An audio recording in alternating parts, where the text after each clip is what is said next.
I'm working on a new project in West Village. We're supposed to be open now, but construction, everything delay, as Yeah, you know. we know it. Uh, We're familiar with that game. Yeah, that was a lot of uncomfortable laughter just then. Yeah. So anyway, let's be ready to get into it. Yeah, let's do it. Let's get into it. So you don't shun the devil with your rock and roll load. Knows that country music's gonna save your soul. The devil finds his groove in them rhythm and blues that sound. It's gonna get you sun in the air. Welcome back to the Speakeasy. I'm Damon Bolte. I'm Souther Teague. And I'm Greg Benson. And we got a little sneak preview. We're workshopping a new segment, so stay tuned for that, everyone. But as a result of that, we were throwing some ideas back and forth to one another last night. And we got a little sneak preview into Damon's barn, which is, With an you N at the always... end. You always talk about how destroyed this thing is. It seems like every week, like Well, this is someone's the rebuild. it's the last I heard of it. Exactly, that's the last I heard of it. It was that a tree fell on it. I thought the tree was kind of still in it, and we saw it. And it's a sexy place you built there, man. It's a fun little spot. You have a bar in there. Yeah, there's a kind of a service bar with a couple of seats in front of it, and I've got. Okay, just to kind of recap this, it was an old barn that was unfinished. It was just a working barn. Storing tractors and implements and whatnot, and a little shop in the back. And what we did when we bought this place was, we wanted to restore the barn and kind of like upgrade it and actually put insulation on the walls and paneling and electrical, extra electrics, as it were, and. And I'd done that in time for my wife's 29th birthday. Her 40th. She doesn't listen to this show. 29. But, and I worked my ass off. And, and then, shortly after that, last December, I guess, a big redwood trees in California, Northern California, they're not supposed to fall. But what happened is it did, due to some crazy tsunami weather out here. It actually broke a redwood in half. The wind did, and it fell on top of our '69 Ford truck, crushed the top of that, and it took out the front half of the barn. So we had to completely rebuild it. We got a little insurance money. Of course, it's like opening a bar or restaurant. It always takes longer than you say. Every time. Yeah. You're always over budget and over time, So it's like, sorry, sir, you were only insured for conifer trees. You don't have redwood insurance, right? You don't have exactly. I don't want to get into it, but that's basically the details that are the nitpickiness of it. So anyway, but it's back, and we've got a big long dining table in there and a grand piano and a bar and nice like wagon wheel chandelier, but it's like a modern barn style. It's I think it's pretty sleek, and the wagon wheel chandelier sells it. That's it's a modern wagon wheel chandelier, so it's black metal, and it's So you grew up in an area where that like a wagon wheel. So yeah, you grew up in an area where that is the common thing. Where I grew up, that same exact chandelier is the steering wheel for your ship. Yeah, totally. Yeah, same thing.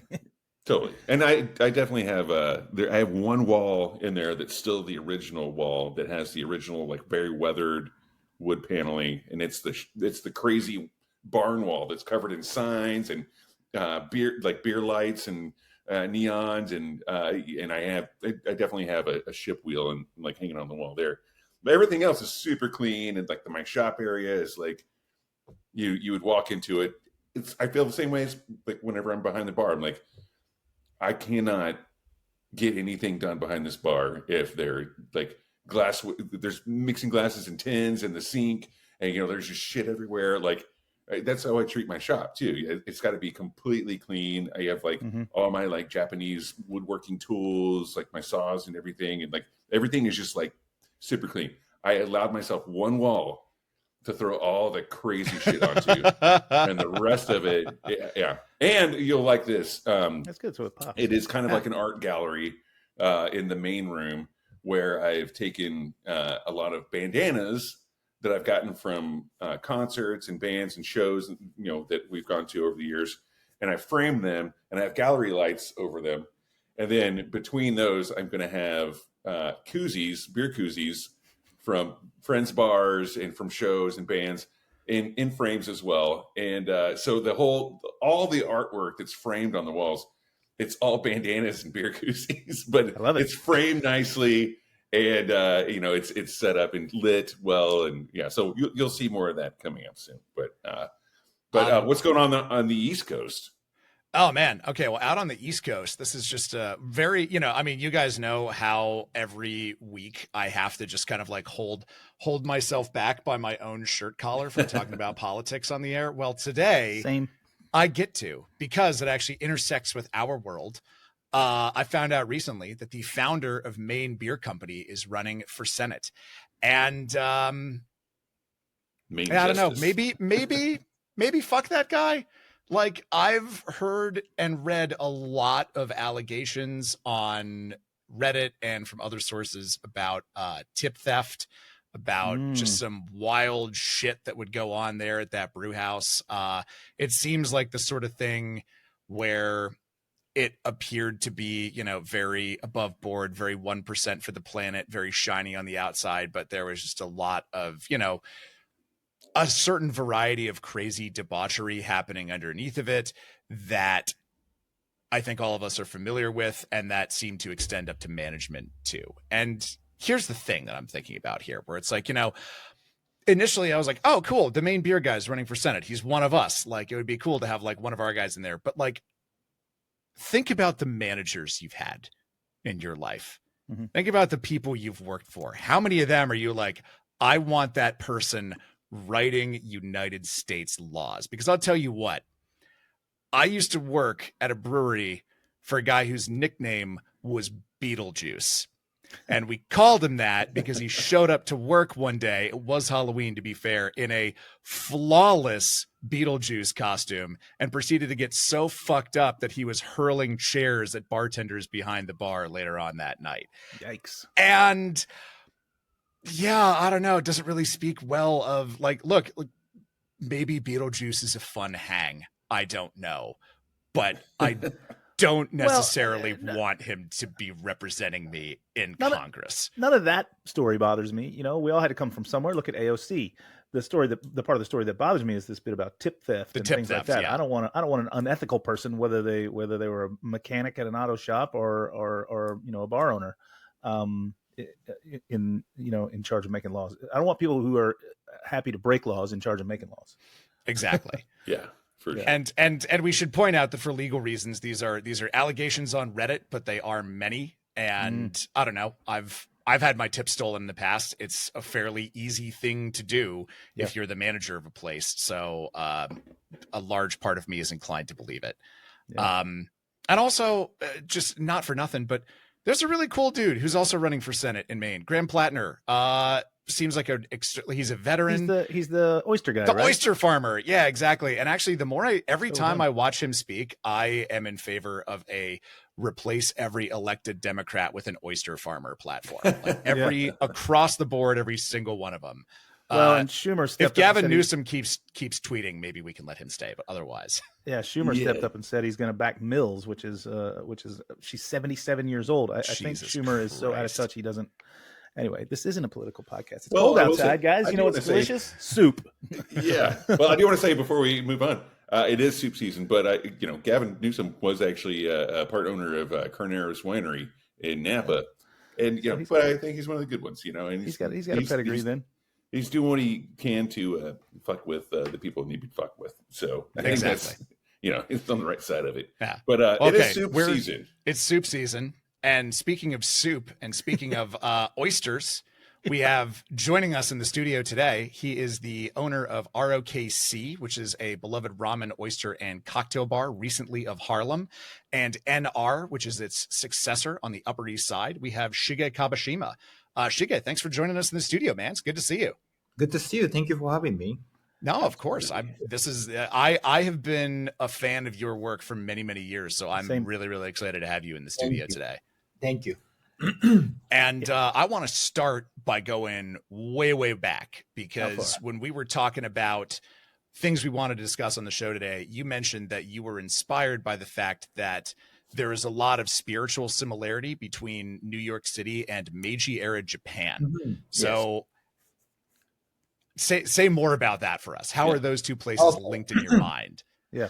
So we do Japanese restaurant / Japanese cocktail bar inspired by the Japan 18th century. It's called Meiji era. So the Meiji era started right after the samurai era. So the first time Japan opened to the rest of the world and started to trade, and then suddenly ships start bringing all kinds of new cultures from all over the world. Like because just real quickly, it was 2 centuries of no trading with the rest of the world, right? 200 years. No. So the 18th century, when Meiji era was the first time Japan opened to the rest of the world, and so the cocktail culture came from Europe, like a ramen from China, curry from India. So many cultures came to Japan, and then they create new energy, new culture, like tradition meets like new energy, new culture, and created something very unique moment. And I thought that vibe and energy is very similar to New York City. So that's why I decided to bring that concept to New York City. Similar in that there's that, because I mean, I can only imagine what a dizzying array of new foods, cultures, art, books, all kinds of different things. Like that must have been just I'm imagining like Neo getting like how to pilot an Apache helicopter downloaded into his brain for the course of like 12 hours, just kind of like constant new ideas coming in Meiji era Japan. And I don't know, I could talk a lot about how much I love New York, but what specifically about that reminded you of this city?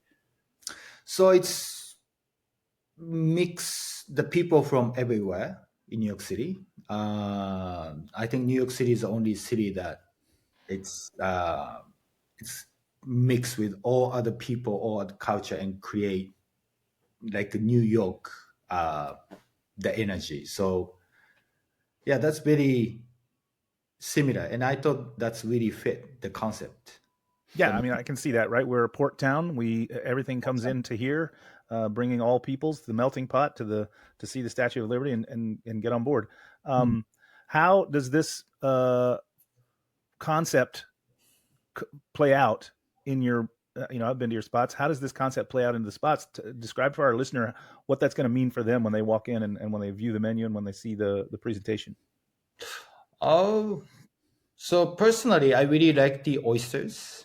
I think oyster is very good combination with the drink, the cocktails, and the oysters. So that we wanted to do, and also I always had the the Meiji era culture, very similar to New York City. So I wanted to bring other culture, not just usually the oyster bar in the US is more like oysters and lobster roll, something like that. We wanted to make our own way for the new concept. So after oysters, people still they want something a little bit filling food. So why don't we just instead of doing lobster roll or any pasta, let's bring the seafood ramen as filling food. And so ROKC stands for Ramen Oyster Kitchen Cocktail. So the kitchen part, we brought Japanese appetizer little twist, like American or European way or vice versa. So yeah, it's a full experience: cocktails, oysters, the appetizers, and last things, ramen. Sorry. And I thought that ROKC stood for Rockin' Oklahoma City. Because I'm from Oklahoma, and I just like, no, I'm kidding. But I love the concept because, my bar, Grand Army, we do, it's focused on cocktails and oysters in smaller plates that, and we have done lobster rolls in the past, but we try to make it a little more, I don't know, refined, a little sexier food, but because I think that if you're already going to an oyster bar restaurant, I feel like a lot of times it attracts people who are on dates. I bet you've seen that, right? And so you kind of have to make sure that after people have oysters, they're not chomping on a big lobster roll and spilling on their shirts or whatever. So I think there's a cool balance. I think that slurping on some ramen is actually kind of sexy if you're on a date. I think it tells you a lot about your date by how they eat their food, and by how timid or adventurous they are. Yeah, exactly. That there is that, right? Because I think that a lot of times people are they're nervous in front of their date if it's their first date, or even if they've been married for many years. It's they're still kind of shy about the stuff they'll order. Sitting across from whoever, but also being in public, But that's cool. Also to go with the cocktails too, because people are also sometimes kind of timid and or they could be completely adventurous with their cocktail choices too, and it kind of tells you a lot about a person based on what they order. So I think it's really cool to have those two kind of dynamics working in tandem together, right? It's pretty cool. Yeah. Plus, Shige, I want to talk a little bit more about how formerly at ROKC and now at NR, there's a bit of a little bit more performative storytelling in the way that you make the drinks, the way that you present the food, and even the vessels that you use to make the cocktails, pop for the eye and be interesting. Can you talk a little bit more about that and how that maybe relates back to your training in Japan and all the years you spent at Angel Share, just the Japanese style of bartending in general? Japanese bartending style. So I was born and raised in Japan, and I moved here almost 17 years ago, and then that's the time when I started work at the Angel Share. That time I asked people that was a best cocktail bar in New York City now, and then many of them told me it's called Angel Share. It's owned by Japanese, and since I'm Japanese, I'm like, oh, okay, so let's try. And then I knocked the door, and then yes, by the time Angel Share was already super super busy, and this is around 2006 you came, right? Yes. But to be honest, at the time, what Angel Share was doing wasn't necessarily so special compared to what I had seen in Japan, the bar scene in Japan, Tokyo. But it was something realized that in New York City, there's something very special. Especially, it's a very simple things like ice. That made the New York people very appreciate. At the time we had this big container, and we made a big the chunk ice, and we chop every single day to make not the ice cube from a machine, this big. Today everyone uses it. Everyone buy the fancy ice, and but back then. Right. It was very special. It was, I think, I'll say one of the most easy visually too to tell what's the Japanese bartending of Japanese bar culture or Americans, and also we use. I think here the Boston shaker is very common to make a cocktail, but we use the 3-piece shaker instead of Right. Boston shaker. We barely use the Boston shaker. We almost never use it. We always use the 3-piece, and the way shake it's a little bit different than in other countries here. And we have a lot of unique ingredient. I think still today it's very popular. But for example, yuzu, it's a Japanese citrus. Right. It's very common to use yuzu as the citrus in Japan, but here when we use yuzu, it just yuzu itself, just a citrus, but it makes It's like they throw a parade for it, you know. yeah, instead of using lime or lemon. So those little things, I think, makes like Japanese bartending or Japanese bar culture or the American bar culture bartending. I think like something that's interesting about that, and also the shaker, is that there's something so nice and ergonomic about the way a 3-piece shaker fits in your hands, and it makes you shake in a different way anyway. There's like the hard shake or 4-step, but the thing is, versus a Boston shaker, we had this long throw. It gets really loud. It's so loud compared to a 3-piece shaker. And I think there's something nice about when bartenders are using a 3-piece shaker, because it's actually a gentler sound, and you have like, I think it makes the chaos of the New York City bar, the Boston shaker, it just kind of fits in, because we're loud Americans in New York. Everyone's Right. especially in New York, they're very loud. So it doesn't matter. But like when you're in like a Japanese cocktail bar, it's like where there's like 4 seats, it's like a 3-piece shaker makes more sense because it's quieter, I think. And especially if you're using big ice, I think it just makes more sense for like the atmosphere. They're also, I think they're more beautiful, the shakers themselves, right? But for that, I have a very unique experience. So long time ago, my mentor, my sensei, my teacher, his name is Kazuo Ueda. Yeah.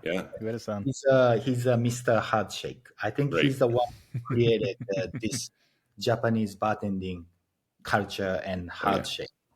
So it was almost 15 years ago. We had we brought Kazuo Ueda here in New York City, and we had the seminar. I remember, the hard shake seminar. Yeah. And I was with him, and then he wrote a book too, the cocktail book. Oh, yeah. I love his book because it's so good. It's not just this is good, but it's based on the data. He tried different shape of ice, like a one big ice or chipped ice, or like a chipped and big and small ice, and freezer temperature gin, fridge temperature gin, the room temperature gin, also vermouth, fridge temperature, room temperature, and you pour and how many times stir with this ice and this freezer temperature or blah blah blah, and then he tested, and then he figured out, okay, so which one makes best martini, so based on data. So I like those data based what makes great. So I really believed what he taught me, all the details. But then we had the seminar that day. He made one of his signature grasshopper. Right. Yeah. So grasshopper, you need to do the hard shake to mix the drink. Also, you need the right way to shake and add the air in it and make a nice foam on top. That's the very important key for the Japanese hard shake. Anyway, so he showed front of everyone and hard shake. Everyone was, whoa, great. Yeah. he was asking, okay, so someone, would you like to try? And some bartender raised the hand, and he said, okay, so come on the stage. He used, instead of 3-piece shaker, Boston shaker, and add one big chunk ice, and he shake like this. So then, of course, he wanted to say, look, this is what I made. This is what you made. See, mine's better, right? And I think that was his plan. But actually, after he made the grasshopper, and then a few people came on the stage and tasted his cocktail and then Boston Shaker cocktail. And a lot of them say Boston Shaker cocktail is better than his cocktail. So he was kind of laughing, but that was the moment I was like, wow, like it was a unforgettable moment. But that was interesting. Well, I want to talk a little bit about how all of this led to ROKC, which is a bar that I loved for many, many years, because I can see how all of these techniques go into the running of a place like Angel Share. And I love Angel Share. I don't mean this as a negative any way, but whenever I was there, it almost felt like it was so orderly and there was so much craft that I kind of felt like if I was talking to the person next to me, like I almost had to whisper like we're in the movies or like at the opera or something, because it was, because it was, the spectacle was so interesting and it was done so effortlessly that to have my normal rowdy style of conversation almost felt a little bit disrespectful. ROKC doesn't feel that way. Like obviously high quality cocktails, very informed by what you're doing in the kitchen, vice versa, beautiful presentation, custom glassware, but it felt intimate in a way where I could really connect with the people that I was with. So talk to me first of all about what opening your own place was like, because I'm sure that's a hell of a plunge, but also kind of what you borrowed from these techniques you learned at Angel Share and what you kind of, riffed on or introduced new for your space. Yes, for the ROKC, yes, I wanted to make more like a casual, so welcome to everyone. So and it's also not the speakeasy cocktail, but it's more like a restaurant and with the good food and good drink, good vibe. That was our concept. So I think that's more casual. We made a little bit more casual way, and cocktails. Isn't that why like the C came last? Because it was ramen, oysters, kitchen, and then cocktails? Because you wanted it to feel more like a restaurant. That's the way I always thought of it, because cocktails came last. So it was like, rather than feeling like this speakeasy that you have to have a password to get into, it was like more welcoming. Yeah. Yes, but you know what? For that one, yes, we just played the word like a rock, ROCK. Yeah. That's literally ramen oyster kitchen cocktail. But if we call rock, it's just rock. So it's just Well, K, but also yes, it's not just mainly because people know when we open, people know that we are from Angel Share, so probably this place is more like cocktail bar focused. So, but yes, I wanted to make not just focus on cocktail, oysters, and ramen and food. So yes, that's how named it. Well, and how did the food kind of play into? Because I remember there's a yogurt cocktail there that I still think about that I absolutely loved. Talk to me about the very permeable boundary between the kitchen and the cocktail program that you had there, because it was a tiny space, so I imagine they had to play in the same sandbox anyway. So always as it doesn't go as we plan. So actually, never does it? Like I say, we wanted to have a guest have cocktails and oyster to start, and then the last meal, the ramen, to make them feel full, and then the meal is done. But a lot of people start to ask, "Your ramen is amazing, but I can't eat the seafood. Could you make some chicken base, or could you make some pork base? So I was like, okay. So there's a customer asking for this and that. So we create with the chef. Okay, so let's make a chicken base. So, so since after we creating the new flavor ramen, to be honest, a lot of people start to come just for ramen, not cocktails and Right. oyster. There's a unique mix. Still, we had the cocktail crowd or cocktail and oysters, but a lot of them just come to our place and eat the ramen and go. So yeah, it's really, we had very variety the guest that they're looking for at ROKC. And that, I mean, I'm gonna sound like a broken record here, but it was an awesome spot, and it closed this past summer, which made me very sad. So I want to kind of ask you, what was saying goodbye to that place like, and then we can kind of get into what has what the next iteration has been, what the reincarnation of ROKC has been. Okay, so I think this is also a common story in New York City, but we love the neighbor, we love the guest, and the business was good. But we had a very bad relationship with the building, the landlords. Yeah. management.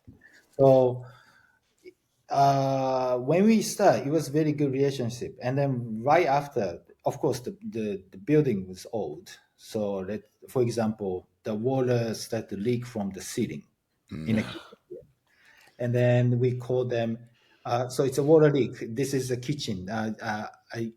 Please go fix it. And then obviously the water coming from the residents above, but they said, don't play game, you fix it. I'm like, what are you talking about? It's, and then we start to kind of this game. We had a kind of lawsuit. I mean, we had to fight with the lawyers and stuff, like water backup from the ground, a lot of problems. So we had so much stress about the building and their way treat us. Obviously, it's a building problem, but they didn't work properly. So we very, very get tired of deal with those people. Sure, it was unnecessary stress, way more than business. So long time ago, like even after we opened, like 3-4 years past, we already decided, you know what, let's leave this building. That was the reason. Right. So even early on, you had a notion that this relationship isn't going to last past the lease, so we're just going to ride the lease and get out. And that's why you then broke off and opened NR. On the opposite side, I want to talk about that, right? Like, what was it like to open up in an entirely different neighborhood in New York? The neighborhoods are radically different from one another. Now you're on the Upper East Side. What's the demographic like, and how have you been embraced by the community there? So good question. First of all, when we trying to open ROKC, I was looking the space in downtown area, but at that time there was very tough time. Very tough to get a liquor license.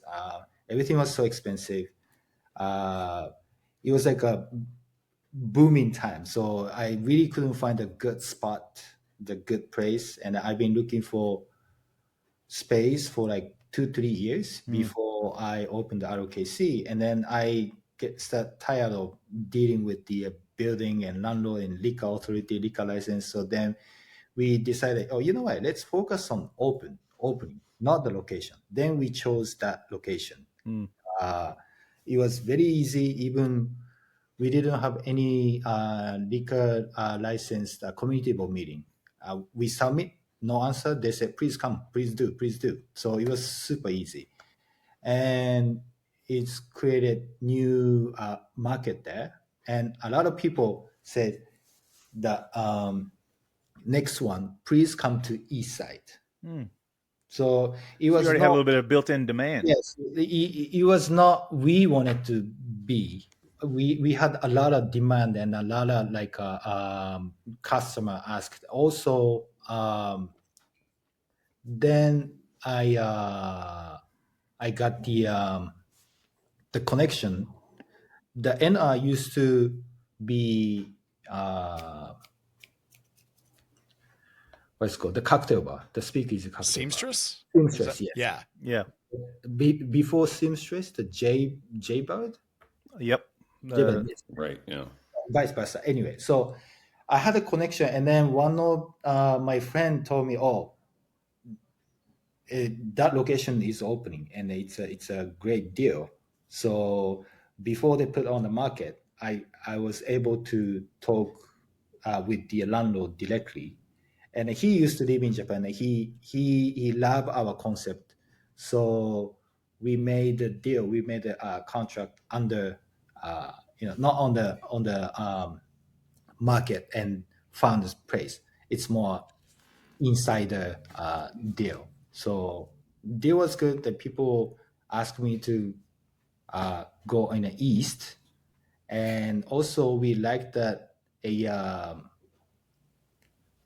making new market, and then a lot of people came from west side ROKC. So that's how we decided upper east side.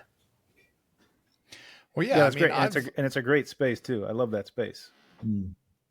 Yeah, and I mean, I've run a bar up on the Upper East Side, and I can tell you that like the neighborhood people around there are. I've never run a bar in just to throw out a few random neighborhoods, the East Village or downtown Brooklyn, but those definitely seem like places where people will think of as spaces to go out, where you can kind of like close your eyes, spin around in a circle and point, and you'll be pointing at a world-class bar. Right. Whereas when you're in the Upper East Side, you naturally, at least in my experience, feel a little bit more like you're part of the neighborhood because people don't expect something world-class to be up there necessarily. And when something that's doing really cool stuff opens, they're stoked about it and they really embrace it. Has that been your experience? Mm-hmm. Yes, definitely. Yes.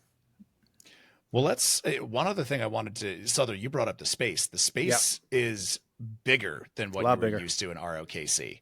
Mm-hmm. So what's that allowed you to do with NR that you couldn't before?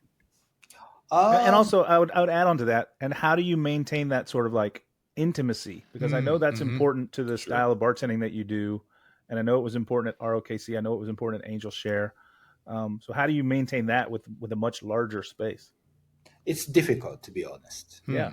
Small place is way nothing cool is easy, Shige. Yes. From my experience, yes, so ROKC, we had a very small place, and luckily we got very popular very quick, and people start to come, which is great, which we really appreciate. But also small is good, but also we had a problem. It's too small, so people not move. The people complain the space, and they don't feel comfortable. And so we are looking for something bigger, but not that big, enough. But like I say, this opportunity came to me, so I wasn't looking for bigger space, not that big space, but we decided to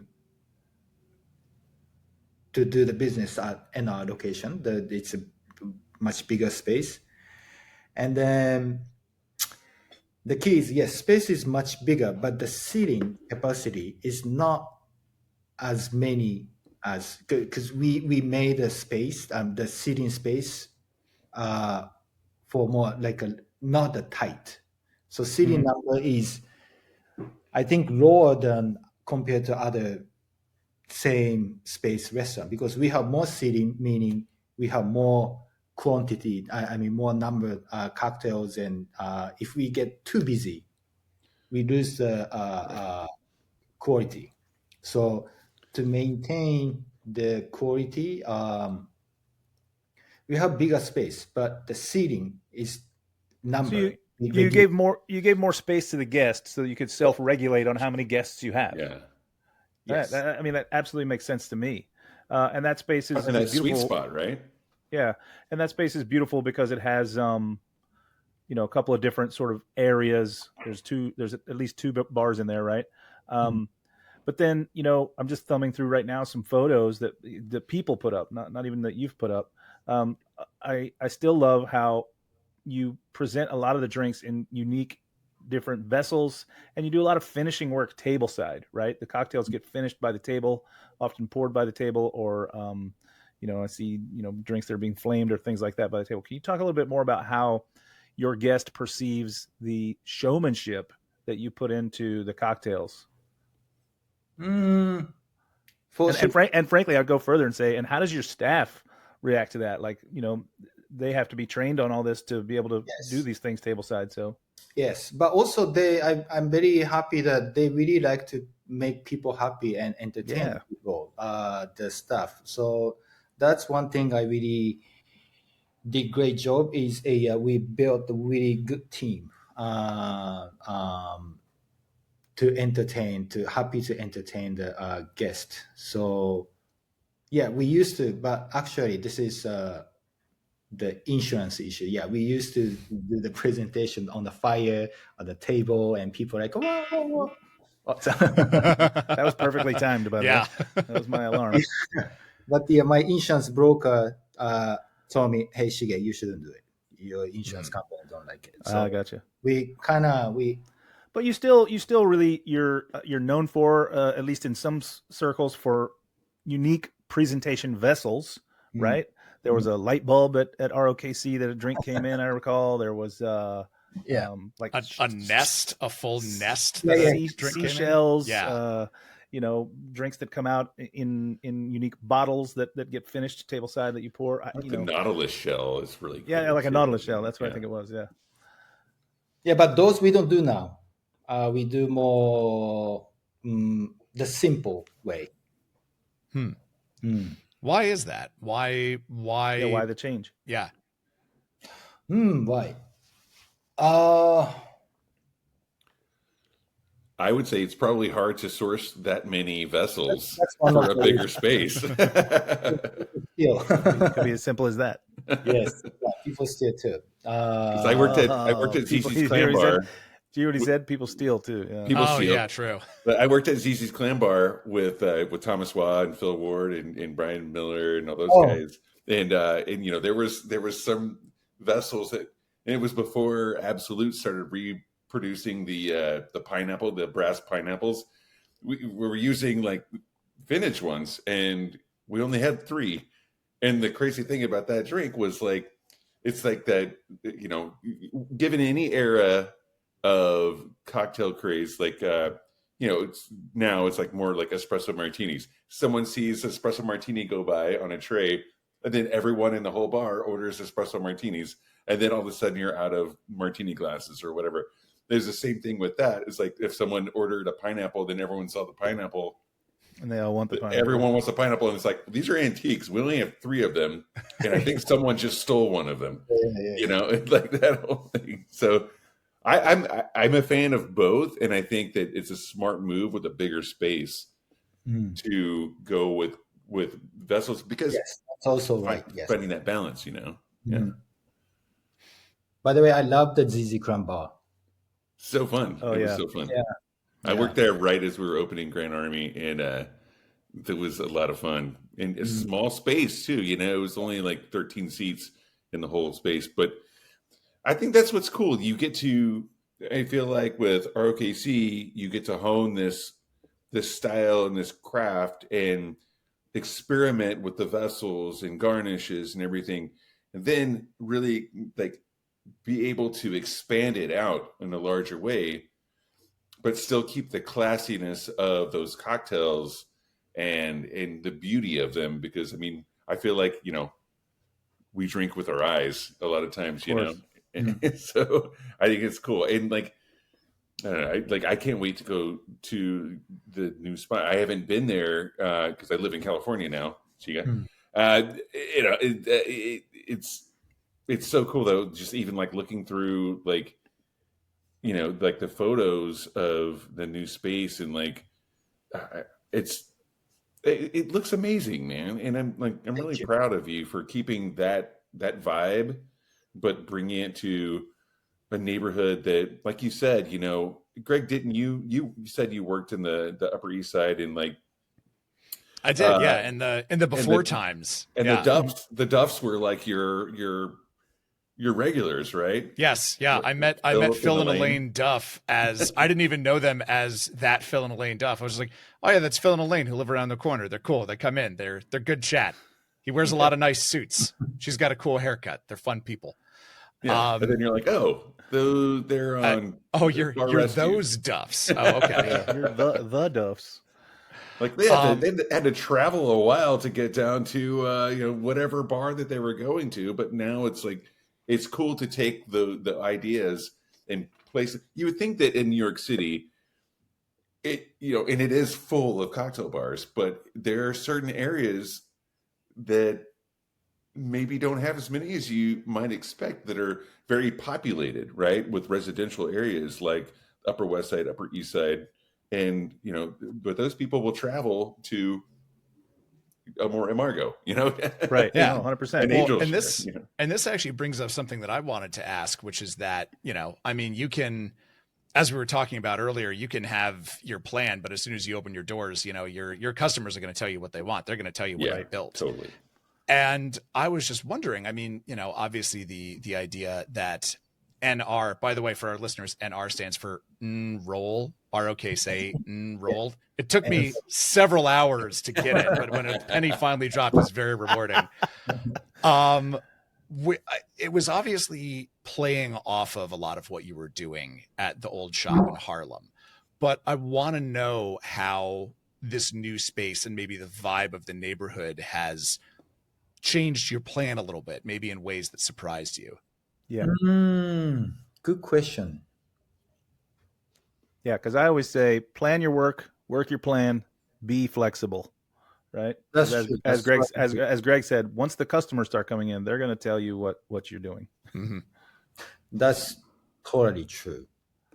But for NR, because we experienced the ROKC the first place, so and then we learned a lot the ROKC and what the people are looking for, what the demand is, and so we learned from it. So when we open NR, we not as many change as ROKC. So we plan to do this way, the concept wise, and then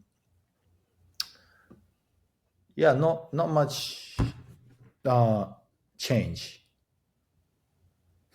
from the planning. But one thing we wanted to the focus cocktail crowd too, but we opened right before COVID, and so then after 2-3 months we opened, then March hit and shut down, and then during that period, you know, like only takeout or like a 25% indoor or blah blah blah, so many regulations, and we had to adjust and blah blah blah. And also the Asian hate Oh yeah. and that's so crazy time during the time. So during that time we had a meeting with all the staff, so our priority is the safety for the staff. So let's not open too late because its safety is more priority. So let's close early and then let's go home safely. So, but now all my staff, they rather go home earlier than stay long and do the.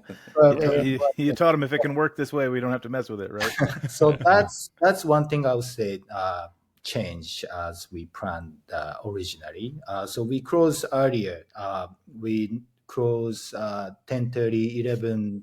The latest is midnight. So we don't open over midnight. We did the same thing, you know, and it was basically what the neighborhood was telling us, you know, they because even though New Yorkers they still wanted to stay out till 4 o'clock in the morning, the COVID thing kind of made them feel a little bit more maybe safer, responsible, or try to act that way. But I think what's cool about your design and what you said is that, as mentioned before about the customers kind of telling you what your business is, and you said didn't really change that much. There's two things there.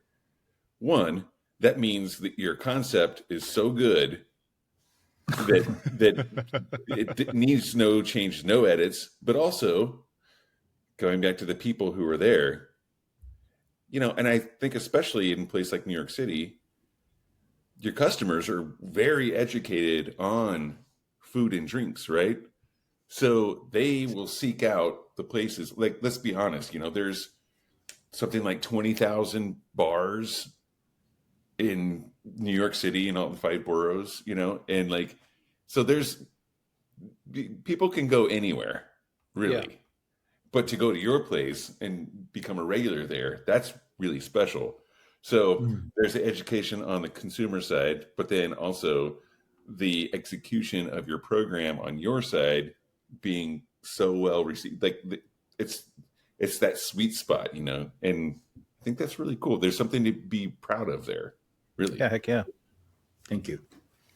Yeah. Well, let's, as we mentioned earlier, I want to kind of dig into something that you wanted to brag on about what you're doing at NR, because as we touched on at the top of the show, it's soup season. Yeah. And you are specializing now in Hokkaido soup curry, which I had never heard of before we started talking. So for me and for the listener, tell us what Hokkaido soup curry is.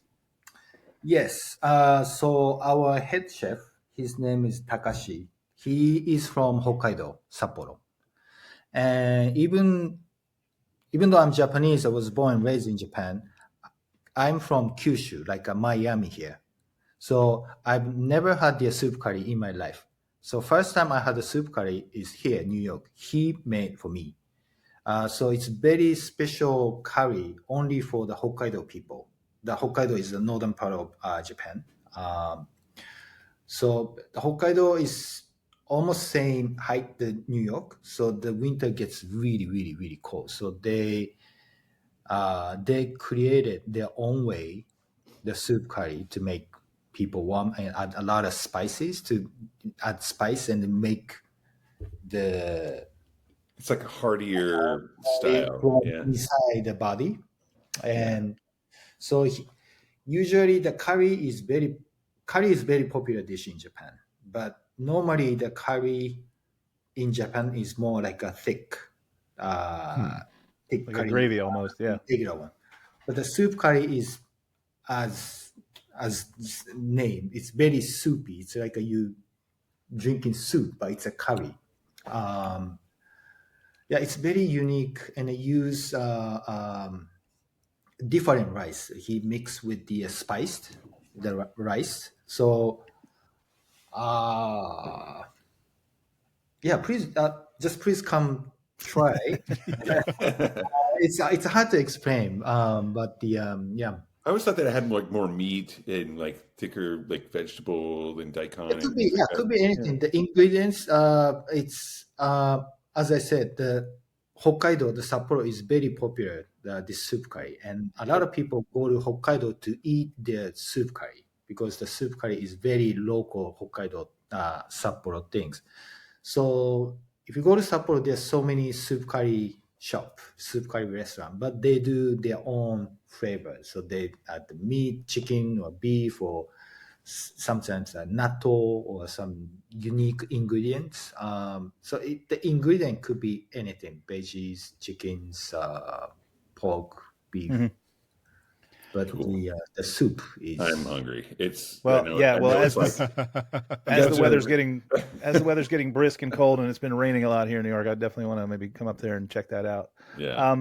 But you mentioned a little bit off air that there might be something going on for you in Hawaii. You want to talk about that? Let's talk about we have to talk about the Wagyu Old Fashioned first.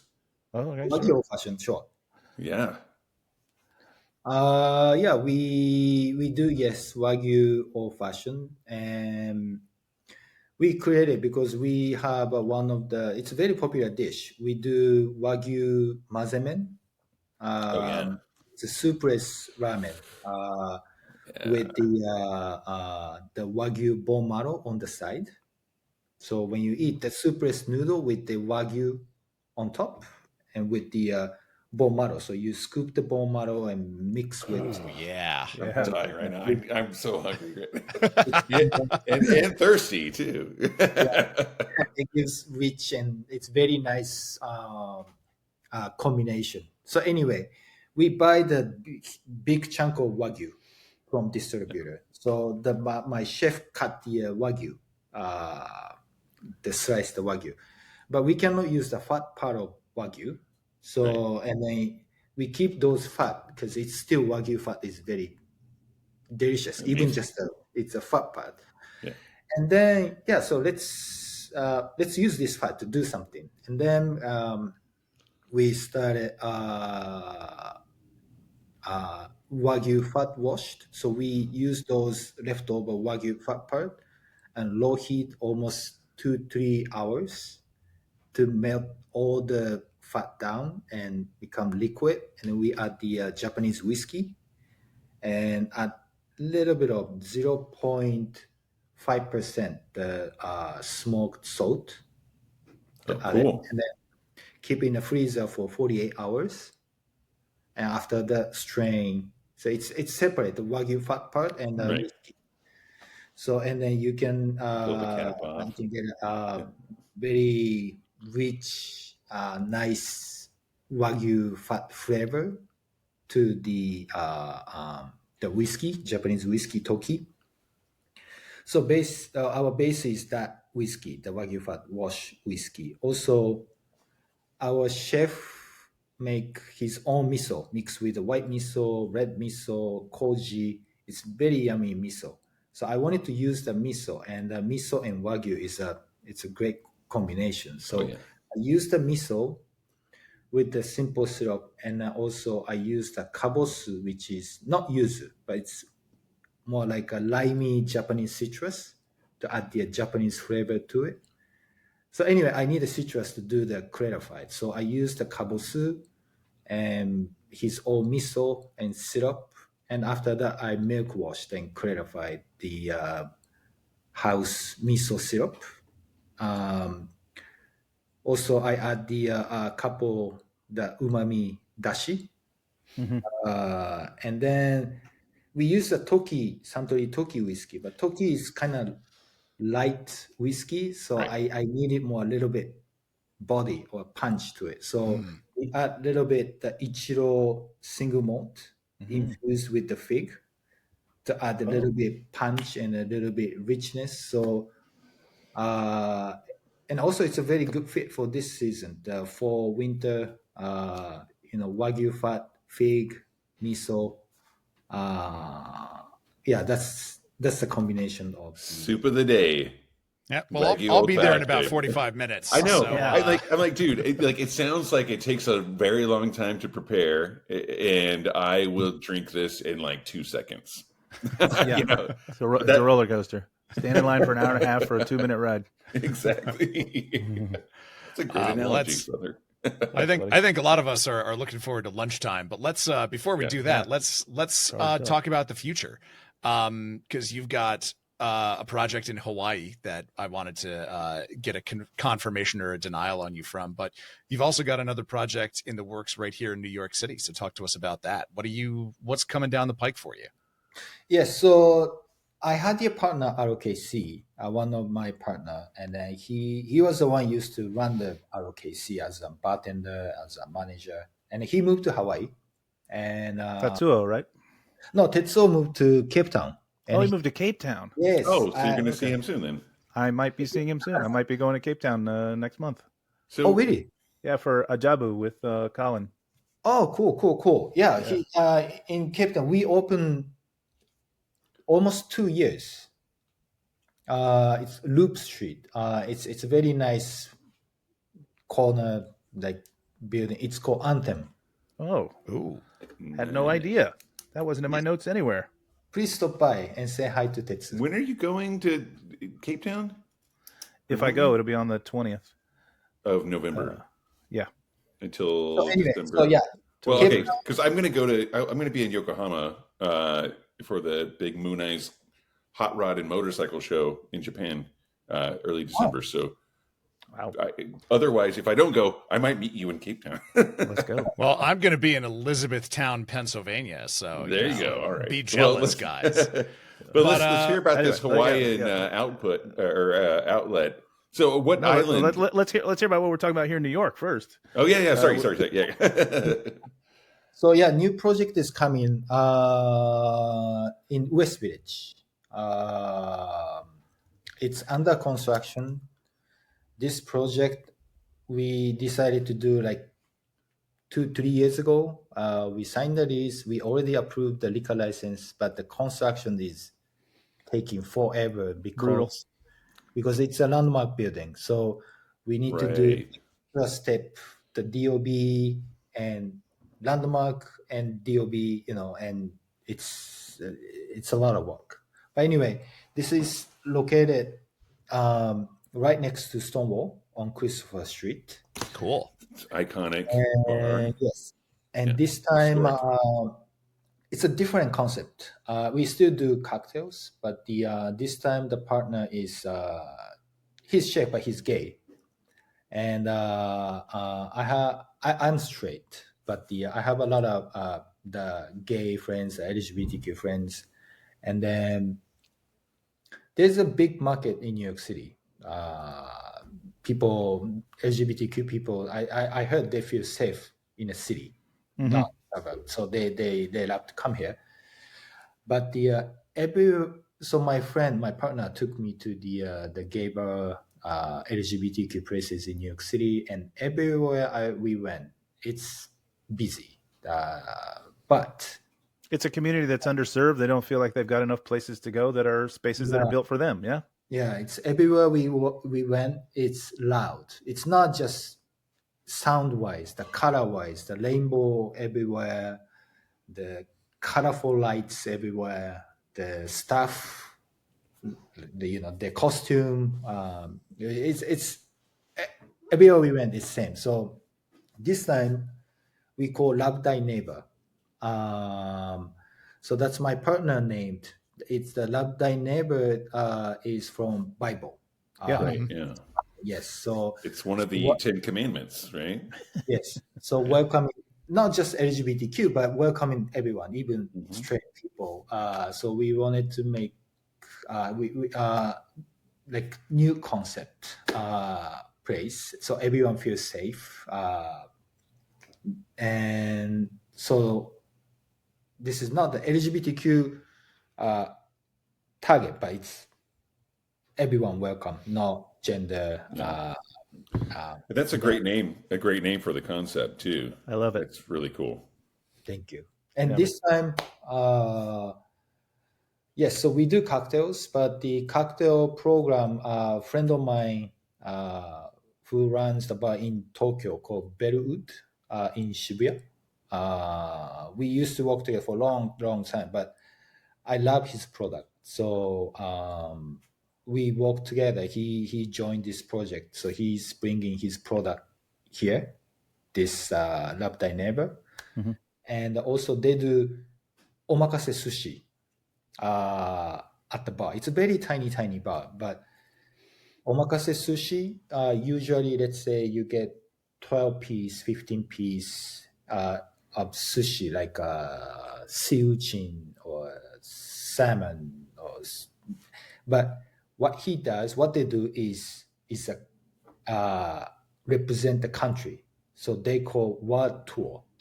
So for example, instead of giving you like a fish, they say, oh, New York, Peru, Italy, Thai. And then, so it still looks like a one piece of sushi, but they use each country's ingredients. That's really cool. The world tour. I love it. So they make their country for one nigiri, one sushi. Oh man, I'm so excited about this. Yeah, me too. So I love the concept, and I also, that concept really fits the New Yorkers too. So we do that sushi, And then we also do the Japanese cafe during the morning time. Perfect. We planning to open from 10.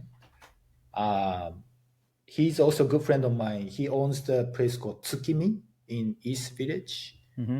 It's a kind of omakase style, like kind of Michelin kind of fancy restaurant. But he is creating Japanese style sandwich, like Japanese style 7-Eleven egg sandwich, or like a katsu sandwich. But the katsu it's very unique, like hamachi, the fish, the hamachi katsu with the wasabi and mango sauce. Ugh, So it's a kind of so good. little twist, but still classic Japanese sandwich. But he add little twist, interesting combination to it, and also music. We have a one long bar.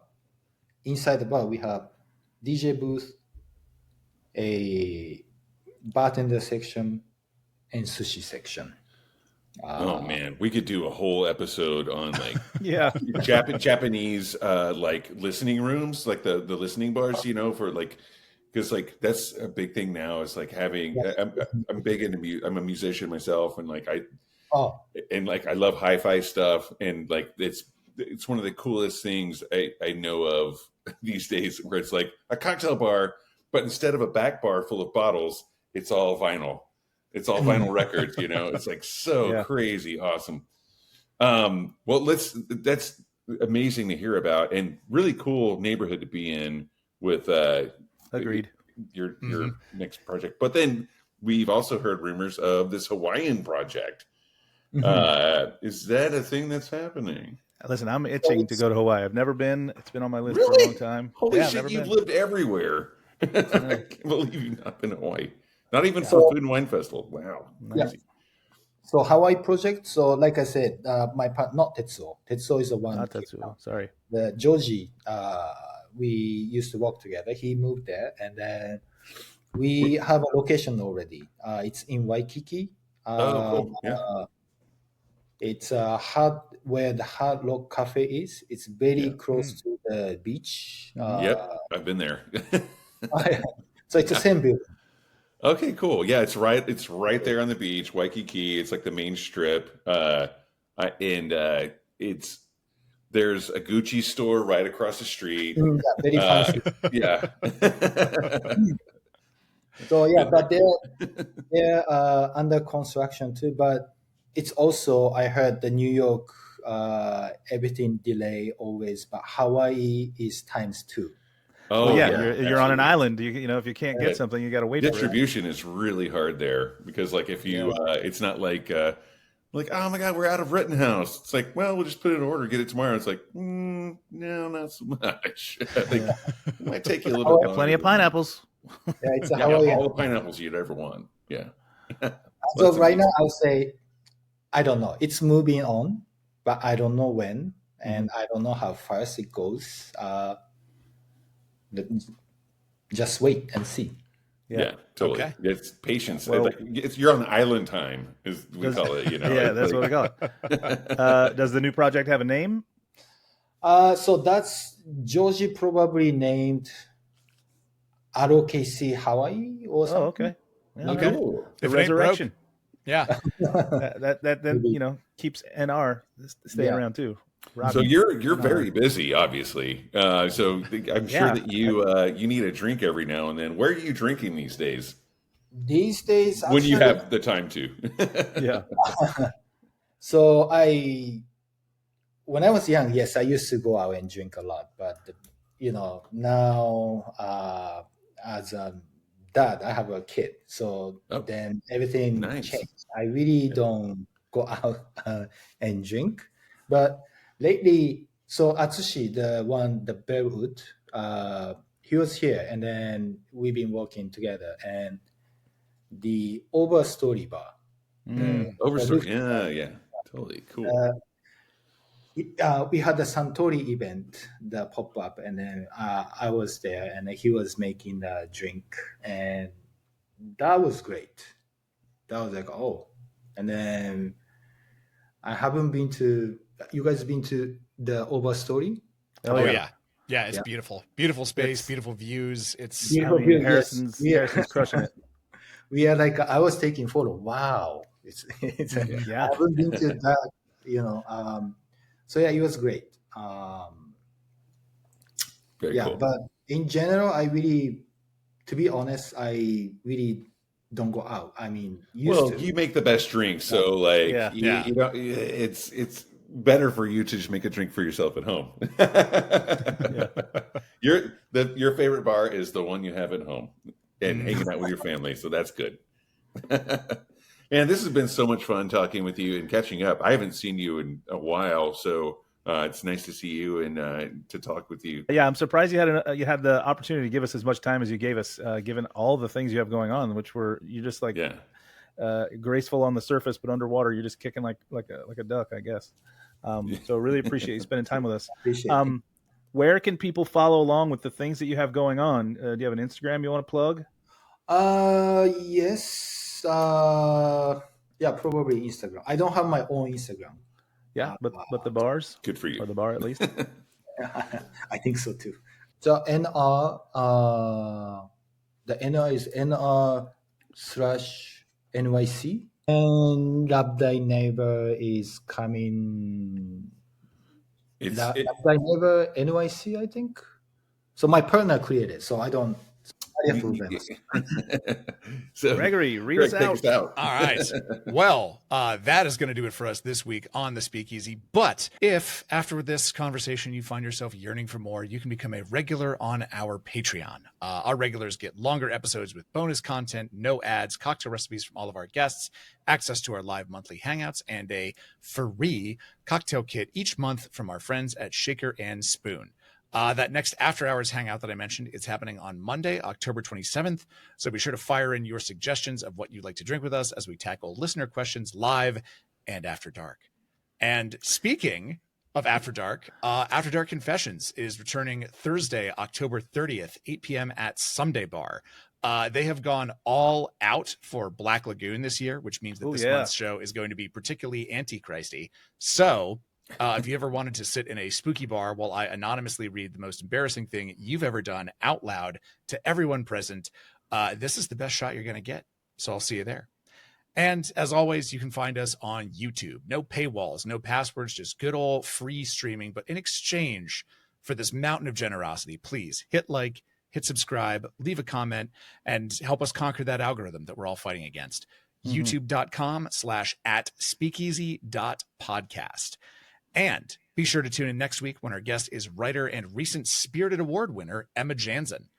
She's been doing a ton of really great work recently, including a lot of reporting on how the ICE raids are affecting the Chicago bar industry. Going to be a super interesting show, so be sure to tune in for that. But for now, cheers, everybody. Cheers, guys. Bye. So you don't charm the devil with your rock and roll load. Knows that